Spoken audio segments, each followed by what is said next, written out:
aussi du Nouveau Testament. Oui, monsieur.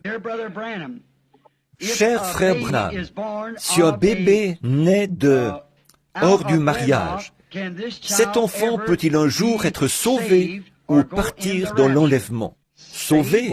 Mais bien sûr, je crois que cet enfant pourrait l'être. Cet enfant n'est pas responsable de ce qui a été fait. C'est vrai. Mais pour ce qui est de partir dans l'enlèvement, sauvé, je dirais oui. Mais pour ce qui est de l'enlèvement, ce sont des semences prédestinées qui partent dans l'enlèvement. Et je ne peux pas croire qu'un adultère ait été une semence prédestinée. Vous comprenez? Voyez, je crois que le bébé peut être sauvé. Il ne possède aucun droit. C'est un acte terrible et tout. Mais bon, dans l'Ancien Testament, quand un bébé était un enfant bâtard, il ne pouvait même pas entrer dans l'Assemblée du Seigneur pendant 10 générations, c'est-à-dire plus de 400 ans, tellement cette malédiction était grande. Pensez un peu à ça. Un bébé innocent, ses arrière-petits-enfants. Pensez donc, les arrière, 10 fois arrière-petits-enfants de ce bébé ne pouvaient même pas entrer dans l'Assemblée de Dieu. C'est vrai. Mais vous voyez, il n'y avait là rien d'assez puissant pour pardonner ce péché-là. Le sang de l'Ancien Testament ne pardonnait pas les péchés. Il couvrait les péchés. Mais le sang de Jésus-Christ les supprime.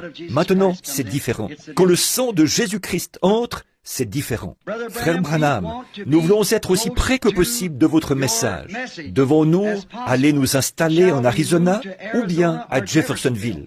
Faites comme vous voudrez, l'un ou l'autre. Je vous aime vraiment beaucoup, peu m'importe où vous allez, ce que vous faites. Mais bon, si vous voulez mon conseil, à votre place, je crois que je viendrai habiter à Jeffersonville.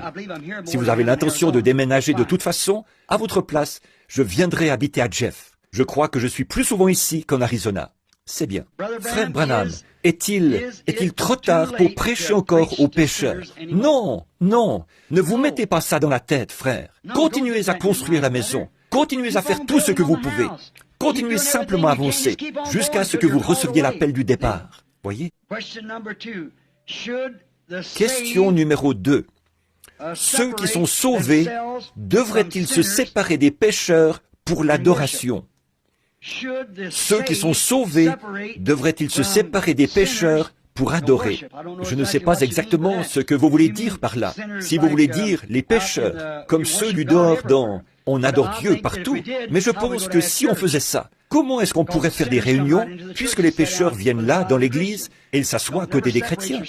Ne vous séparez jamais de rien d'autre que du péché, pas du pécheur. Amenez le pécheur si vous le pouvez, mais ne participez pas à son péché.